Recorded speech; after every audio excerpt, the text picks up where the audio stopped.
तो चलिए दोस्तों, आज का वीडियो स्टार्ट करते हैं। आज का जो वीडियो है ये पूरा का पूरा पशु परिचर एग्जाम के रिगार्डिंग होगा। ठीक है, जो पशु परिचर का एग्जाम है आप सबको पता है कि दिसंबर के अंतर्गत होने वाला है, 1-2 तारीख के अंतर्गत। तो अपन ने इस वीडियो के अंतर्गत क्या स्पेशल किया है कि जितने भी अपने सीईटी एग्जाम थी ना, ठीक है, ग्रेजुएशन की और 10+2 की, इसमें जितने भी करंट अफेयर्स के क्वेश्चन आए थे उन सभी का मैंने सबको एक साथ करके एक PDF बना ली है और आज उन्हीं को अपन पूरा का पूरा करने वाले हैं। जैसा कि आप सबको पता होगा, अगर किसी ने ऑब्जर्व किया हो तो किसी भी बोर्ड के द्वारा, जैसे कि मान लो RSSB बोर्ड के द्वारा अगर एक एग्जाम कराई जाती है, उसके 2 या 3 महीने के अंतर्गत दूसरी एग्जाम कराई जाती है, तो इस एग्जाम के करंट अफेयर्स के क्वेश्चन बहुत ज्यादा इसके अंतर्गत वापस पूछ लिए जाते हैं। ठीक है, तो करंट अफेयर्स बहुत ज्यादा रिपीट होती है पिछले एग्जाम की। तो आपको इसके अंतर्गत में आपको CET 10+2 के 6 पारियां और अपना CET ग्रेजुएशन की 4 पारियां, ठीक है, कुल मिलाकर के 10 पारियों के जितने भी करंट अफेयर्स के क्वेश्चन आए थे उन सबका इस क्लास के अंतर्गत पूरा का पूरा आपको रिवीजन कराने वाला हूं। फटाफट को आपको कुल मिलाकर के पशु परिचर जो एग्जाम है उसमें एक 6th पार्ट अपना करंट अफेयर्स का क्वेश्चन भी है, यानी कि कुल मिलाकर के लगभग 10 से 12 क्वेश्चन अपने को करंट अफेयर्स के देखने को मिलेंगे किसके अंतर्गत, पशु परिचर एग्जाम के अंतर्गत। ठीक है, तो कुल मिलाकर के क्लास बहुत ज्यादा इंपॉर्टेंट है। अगर आप कभी तक करंट अफेयर्स नहीं पढ़ी हो तो ये क्लास के आपके लिए रामबाण साबित हो सकती है। तो बिना किसी देरी की वीडियो स्टार्ट करते हैं। आगे अभी तक अगर आपने चैनल को सब्सक्राइब नहीं किया तो चैनल को सब्सक्राइब कर दीजिए और वीडियो पसंद आए तो वीडियो को लाइक भी कर देना। ठीक है, तो पहला क्वेश्चन पढ़ते हैं। देखो, एशियाई मैराथन चैंपियनशिप 2024 में स्वर्ण पदक जीतने वाले दूसरे भारतीय कौन बने। देखो, सबसे पहले तो आपको इस प्रतियोगिता का नाम याद रखना है कि एशियाई मैराथन चैंपियनशिप थी, ठीक है, दौड़ की थी, जिसमें गोल्ड मेडल जीता था। और दूसरे भारतीय कौन थे, यानी कि दूसरे भारतीय कौन थे, वो हो जाएंगे मान सिंह। ठीक है, तो आपको क्या क्या नाम याद रखना है। एक तो मान सिंह को गोल्ड मेडल मिला था, किसमें मिला था, मैराथन चैंपियनशिप में मिला था, और दूसरे भारतीय थे। ठीक है, तीनों चीजें आपको याद रखनी है। अगले एग्जाम के अंतर्गत इसी प्रश्न को घुमा के पूछ सकता है कि मान सिंह को कौन सी प्रतियोगिता में स्वर्ण पदक मिला था। ठीक है, अगला क्वेश्चन पढ़ते हैं भाई।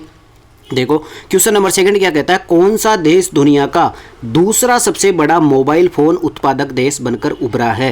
ठीक है, कौन सा ऐसा देश है जो पूरी दुनिया में दूसरा सबसे बड़ा मोबाइल उत्पादक देश, ठीक है, सबसे ज्यादा मोबाइल बनाने वाला देश कौन सा बन गया है, वो हो जाएगा भारत। कौन सा हो जाएगा, भारत हो जाएगा, जो भी दूसरे नंबर पर। ठीक है, तो कुल मिलाकर के भारत मोबाइल बनाने के मामले में 2nd नंबर पर है। ठीक है, ये तो बहुत ज्यादा इंपॉर्टेंट क्वेश्चन है क्योंकि इसमें भारत की बात की जा रही है। आगे बढ़ते हैं, क्वेश्चन नंबर 3 देखो भाई। क्वेश्चन नंबर 3 है, भारत और जापान का 5वां संस्करण संयुक्त सैन्य अभ्यास कौन सा धर्मा गार्जियन भारत के किस राज्य में शुरू हुआ था। वेरी वेरी इंपॉर्टेंट, आप सभी को पता है कि हर एग्जाम के अंतर्गत अपने जो सैन्य अभ्यास होते हैं इनका एक क्वेश्चन तो हमेशा पूछा जाता है। ठीक है, तो ये क्वेश्चन आप देखो कैसे कैसे पूछ सकता है आपको एग्जाम में कि धर्मा गार्जियन जो सैन्य अभ्यास हुआ था ये किस किस के मध्य हुआ था, यानी कौन कौन से देशों के मध्य हुआ था, तो ये भारत और जापान के मध्य हुआ था। ठीक है, एक तो ये सबसे इंपॉर्टेंट क्वेश्चन ये हो गया। इसके अलावा आपको पूछ सकता है कि इसका कौन सा संस्करण था, तो इसका 5वां संस्करण था। ठीक है, और ये भारत के कौन से राज्य में हुआ था, ये एक राजस्थान में हुआ था। कहां पर हुआ था, राजस्थान में हुआ था। और ये एक संयुक्त सैन्य अभ्यास था। कैसा था, संयुक्त सैन्य अभ्यास का मतलब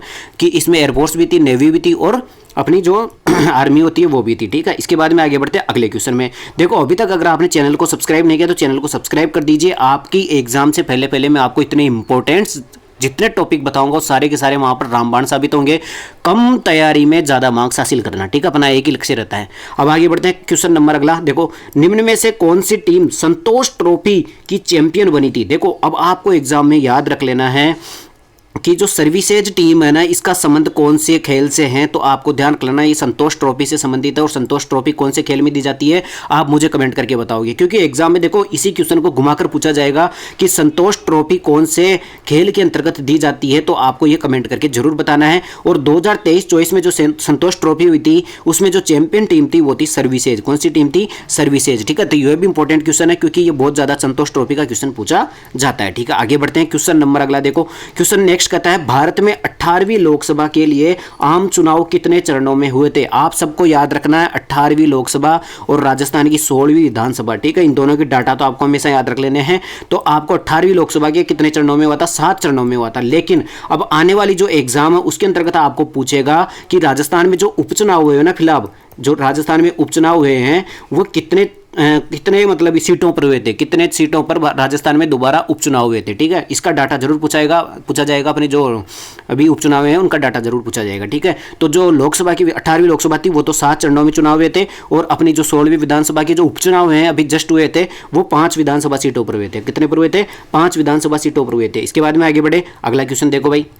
देखो अगला क्वेश्चन क्या कहता है, दुर्लभ तितली कौन सी नेप्टिस फ्लाइरा की खोज किस राज्य में की गई थी। ठीक है, तो ये ध्यान रख लेना, अरुणाचल प्रदेश में की गई थी। किसकी खोज, एक दुर्लभ तितली है, कौन सी है, नेप्टिस फ्लाइरा। ठीक है, अब आपको एग्जाम में क्या पूछेगा, अब की बार आपको पूछेगा कि नेप्टिस फ्लाइरा किसकी प्रजाति है, नेप्टिस फ्लाइरा किस किस्म की प्रजाति है, यानी कि किसकी है। तो आपको ध्यान रख लेना तितली की प्रजाति है, किसकी है, तितली की प्रजाति है, कौन सी, नेप्टिस फ्लाइरा। ठीक है, आपको ये ध्यान रख लेना। और इसकी खोज किस राज्य में हुई है, अरुणाचल प्रदेश में, अपने जो अरुणाचल प्रदेश है इसमें इसकी खोज हुई है। ठीक है, तो ये क्वेश्चन ऐसे घुमा करके पूछ सकता है। आगे बढ़ते हैं क्वेश्चन अगला क्वेश्चन देखो, मुख्यमंत्री कोरोना सहायता योजना पूरे राजस्थान में कब से चालू हुई। देखो ये अच्छा क्वेश्चन है, अपने योजनाओं में से भी हर बार करंट अफेयर्स में एक क्वेश्चन पूछा जाता है। तो इसने पूछा है कि मुख्यमंत्री जो कोरोना सहायता योजना थी वो राजस्थान में कब से चालू हुई थी। तो ये जून 2021 में स्टार्ट हुई थी। कब हुई थी, जून 2021 में स्टार्ट हुई थी। अब हो सकता है कि अगले एग्जाम में सेम टू सेम यही क्वेश्चन पूछ लिया जाए, या फिर अगली योजना कोई सी भी पूछ सकता है। ठीक है, योजना का एक क्वेश्चन पक्का होता है। आगे बढ़े, अब देखो अभी तक चैनल को सब्सक्राइब नहीं किया तो चैनल को सब्सक्राइब कर दीजिए, आपके लिए ऐसी क्लास डेली मिलती रहेगी। और अब मैं मॉडल पेपर भी स्टार्ट कर रहा हूँ, लगभग 1-2 मॉडल पेपर तो मैंने अपने इस चैनल पर करवा दिए हैं, पूरे 150 क्वेश्चन का। ठीक है, पशु परिचर के लिए।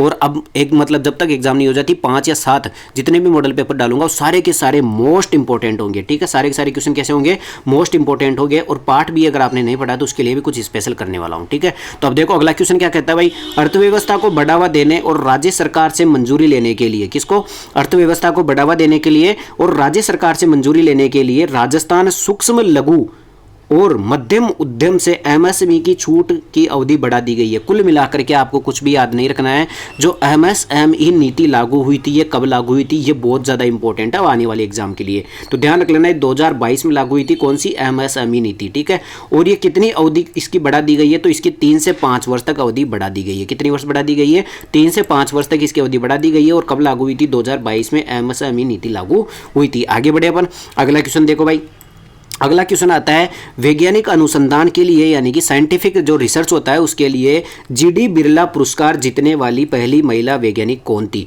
देखो आपको अगर करंट अफेयर्स में कैसे क्वेश्चन पूछते हैं ना उसका पता लगाना हो तो ऐसे प्रीवियस ईयर की जितनी भी एग्जाम में करंट पूछी गई है ना उसको एक बार गौर से देख लेना। देखो अपन ने भी स्पोर्ट्स के क्वेश्चन किए, अभी एक भारत का क्वेश्चन पूछ लिया, इसके अलावा अपने को एक किस्सा योजनाओं से क्वेश्चन पूछ लिया, एक साइंस टेक से क्वेश्चन पूछ लिया, एक प्रजातियों वाला मछली का उसका तितली का प्रजाति वाला पूछ लिया। अब देखो यहाँ पर एक पुरस्कार से भी क्वेश्चन पूछ लिया, यानी कि करंट अफेयर्स में हर जगह से एक एक क्वेश्चन पूछा जाता है।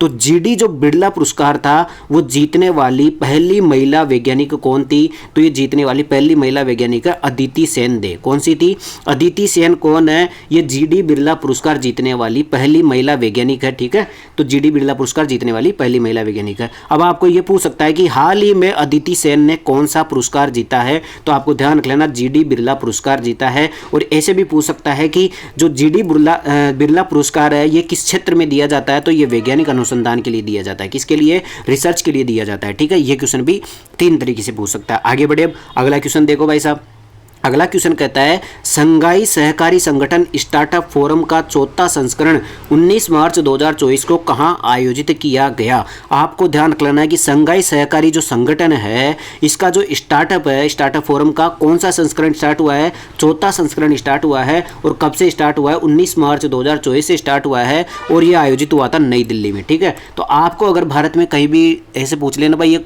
कार्यक्रम कहाँ पर आयोजित हुआ था, तो पूरे भारत में आपको हमेशा नई दिल्ली आंसर सबसे ज़्यादा तुक्का मारना है अगर आपको नहीं आता है तो। ठीक है, और राजस्थान में ऐसे पूछ ले तो जयपुर पे तुक्का मार के आना। ठीक है, अगर आपको नहीं आता तो बता रहा हूं, अगर आता है तो आप सीधा सीधा आंसर कर ही दोगे।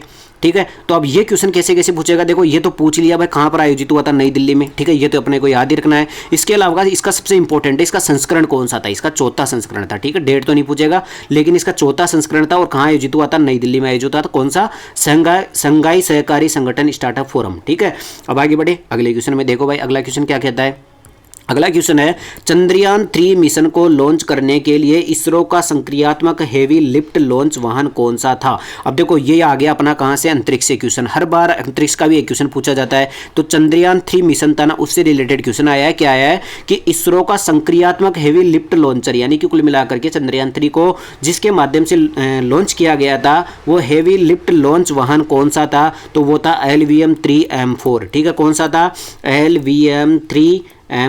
ये कौन सा वाहन था, इसके माध्यम से अपने को जो चंद्रयान 3 मिशन था वो उसका जो रॉकेट था वो लॉन्च किया गया था। ठीक है, तो आपको क्या याद रखना है, एक तो इसका जो वाहन था इसका नाम याद रखना है और कौन से मिशन का, चंद्रयान 3 मिशन का ये वाहन है, ठीक है। अब आगे बढ़े, अगला क्वेश्चन देखो भाई साहब। अब देखो इसमें आदित्य L1 जो अपना कार्यक्रम था वो भी याद रख लेना इसरो की तरफ से, ठीक है। अगला क्वेश्चन पढ़ते हैं।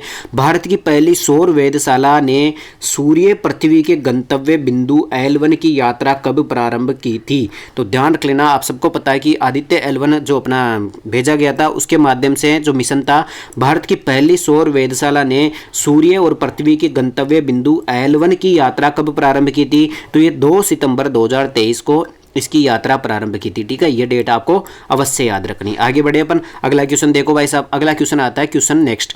मनरेगा के तहत श्रमिकों को उनके काम के लिए मजदूरी पाने की न्यूनतम समय सीमा क्या है? यानी मनरेगा के तहत जो मनरेगा कार्यक्रम चलता है उसके तहत श्रमिकों को उनके काम के लिए मजदूरी पाने की न्यूनतम समय सीमा, यानी कि न्यूनतम कितने समय के अंतर्गत उनको मजदूरी मिल जाएगी, पैसा मिल जाएगा, तो वो होता है 15 दिन के अंतर्गत। यानी कि कोई भी अगर श्रमिक मनरेगा में काम कर रहा है तो उसको 15 दिन के अंतर्गत उसकी जो मजदूरी है वो मिल जाएगी, ठीक है। 15 दिन के अंदर अंदर उसको मजदूरी मिल जाएगी। अब देखो मनरेगा से रिलेटेड आपको कोई सा भी क्वेश्चन पूछ सकता है। बहुत सारे एग्जाम में मनरेगा से रिलेटेड अभी तक क्वेश्चन आ चुके हैं कि ये कब लागू हुआ था, कब इसका अधिनियम आया था, कब क्या हुआ था, सारा का सारा पूरे भारत में कब लागू हुआ था, राजस्थान में कब लागू हुआ था, ये सारी आपको सन याद रखने इनके, ठीक है। आगे बढ़े, इसके अलावा इसमें कितने रुपए मिलते हैं ये सब कुछ आपको याद करना। अगला क्वेश्चन देखो भाई, अगला क्वेश्चन क्या कहता है? अगला क्वेश्चन है, राजस्थान के मुख्य सचिव कौन है? देखो राजस्थान के मुख्य सचिव कौन है, तो आप सबको पता है कि राजस्थान के मुख्य सचिव है सुधांशु पंत। अब देखो राजस्थान के इस टाइम पे वर्तमान में कौन क्या है, यानी कि मतलब कि मुख्य सचिव कौन है, इसके अलावा महाधिवक्ता कौन है, इसके अलावा लोकायुक्त कौन है, और अपना जो ये जो आयोग होते हैं जितने भी, जैसे कि एक सेकेंड